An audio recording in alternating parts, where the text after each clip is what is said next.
So this month's video is all about the types of software that are commonly used in law firms. And I wanted to do this topic because, well, I wrote a book on it, book's over here. It's Modernize Your Law Firm. And it's really, how are you going to stay ahead of your competition in the future? So you want to have the right software in place to be able to keep you as a modern firm that's ahead of the game of your competitors. You don't want to be that firm. And I see them still today.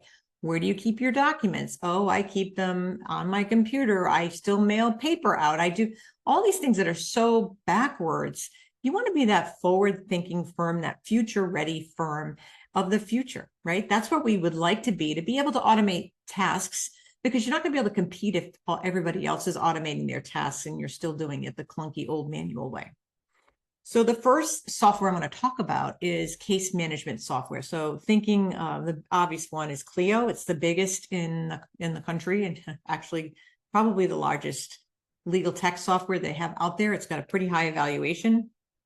It's a software that lays right on top of QuickBooks. So you take QuickBooks as a generalized platform for all types of businesses. You lay Clio on top of it. Now you've got a system that is specific to law firms. And it works with almost any kind of law firm. Because this software has been around so long, it's got a lot of other softwares that integrate with it. So maybe you have a practice management, you have the practice management tool, but that you are a family law firm, and there's other software that you can layer on top of Clio to even get more granular and more intricate in your workflow design.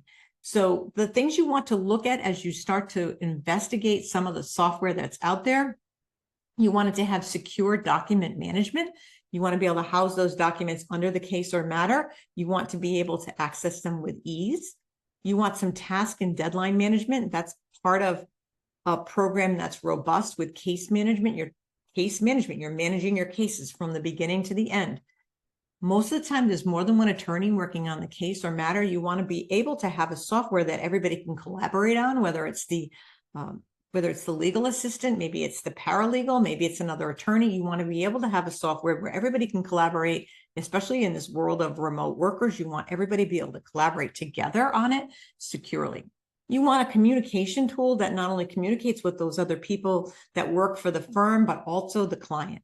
So you want a very secure way to do that, where the information is housed. No one else can read it unless you actually offer that up to be read to.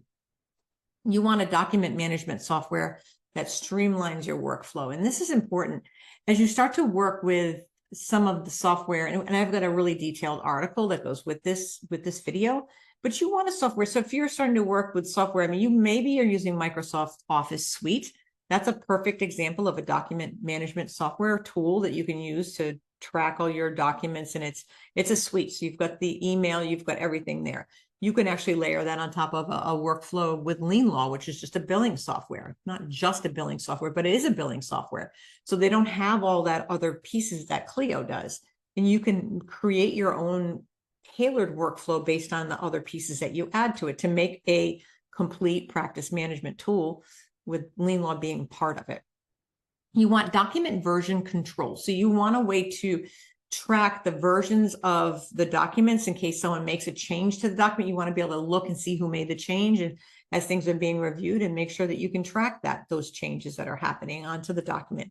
You want to be able to search for a document and retrieve the document with ease. You don't want to spend a lot of time looking for things. I can tell you personally, I'm the worst when it comes to Google Docs. I create a Google Doc.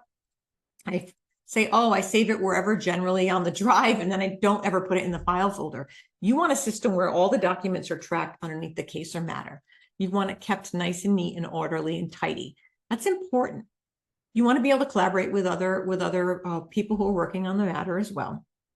You also want to make sure that whatever you choose, whether it's a Clio, whether it's a Lien Law, that has good time and billing features to it. You want to be able to have automated time and billing. Any time missed, not billed, is an expense to the firm. So you want to have good time and billing software that's automated, that's really easy for the client, the attorneys to use, to be able to track their time.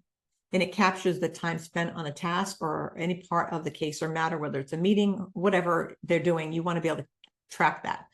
You want to be able to make an invoice out of that really easy, maybe with a simple click. That's what's available in this software that I'm talking about. It's very easy to manage.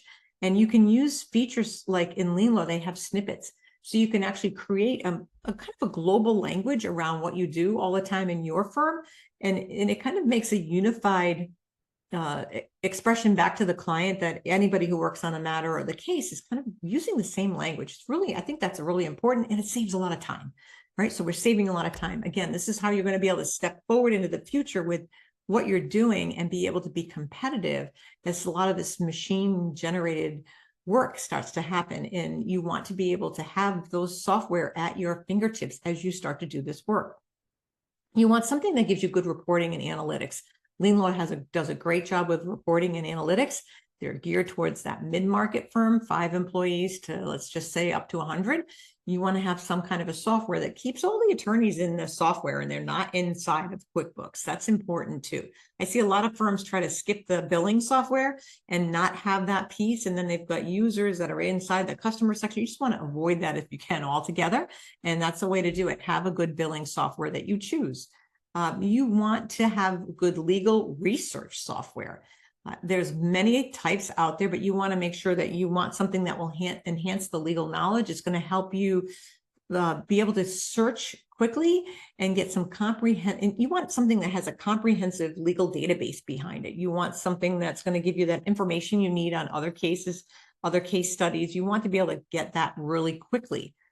Gone are the days of going to the legal library and digging that out manually. We're able to really grab this stuff more efficiently. You want to have places that you can annotate and make highlights as you're giving your representation and your cases back. And of course, client communication is of the utmost. So you want good client communication. A great client communication is going to give you a great return and client satisfaction, which is something you should be tracking as a KPI, but you want something that's secure. You want your client to feel very much at ease that none of their stuff is out there in the internet on an email. You want a way to share documents that again, aren't just attachments in an email. You want a good way for your client to be able to make an appointment with you and have be able to easily make an appointment with you. Maybe they don't have to call the office. Some people don't like to make phone calls. It's a perfect way they can book it on your calendar. I've seen some really efficient law firms work that way where it's very easy to make an appointment with the attorney. You maybe want to have something with a client portal. Again, we're going back to Clio. They have that ability to have the documents there where the client can easily retrieve it. I mean, that's a good reason why you see family law firms that need to have a lot of document exchange. Having that ability to be able to retrieve the documents is important. Then I'm going to get down to integrations and compatibility. So you really want to think about where does this software integrate with, especially as you start to layer and add pieces, and is it secure? So you want to know who's behind the software. You want to make sure it's something that wasn't created yesterday. You want to make sure it's a pretty decent sized firm, been around a while, has a good reputation. You want to have a software that you know that if there's a problem with the software, you can reach out to a client support person very easily and quickly, 24/7. You're not getting a chat bot that doesn't work on the weekends. You want something that has a good return on the client support. You want something that is compatible. All the pieces are compatible. This is why you probably want somebody that has a working knowledge. It's nice to, a lot of times I'll talk to attorneys and they tell me, oh, I talked to my buddy in court and he says I should use this. And then you find out, well, your buddy in court isn't even in the same practice area with you. They heard, oh, I heard this software is really good. And actually speaking to us is not a bad idea. We know a lot of the software that may be doing with the billing. We're not a bad person to have in that conversation. Do your homework, do your research. It's very important. That's really why I wrote that book. And there's some good links in there. I've created some ways that give you like a checklist to go over the software to make sure that it passes all those tests for picking a very good software. So making sure that you choose the best software for your law firm is a critical decision. Analyzing what you have already in place, another critical decision. There's no perfect software out there, folks. You really want to look at what's in the software. Where is it lacking? Don't always believe the salesperson trying to sell you that. They say, oh yeah, that's on our roadmap. And then you find out the roadmap never happens. You want to get with a software that has a good reputation. I can't stress that enough. And really take the time to reevaluate your software every year. Look at your needs. Look at maybe things shift or change. Look at what you have existing and see if there's any enhancements or improvements out there. But know that if you're going to make the decision to migrate off of one to another, find a good firm that can do that with you. If it's got anything to do with the accounting, include your bookkeeper or accountant in that decision, and the date and the structure around that. Have the bookkeeper or the accounting firm validate the choices and how things are moved, how that data is moved. I've seen enough times, and I've had it happen personally, where the client doesn't even tell us that they've made a change to their billing software till after the fact, and nobody validated it. They just went by the fact that the software provider said it all came over, and a lot of times it doesn't. So you want somebody that knows what they're doing in this. I hope this is helpful. I hope it gives you some good tips. The article is much more detail, and we'll see you all next month. Bye now.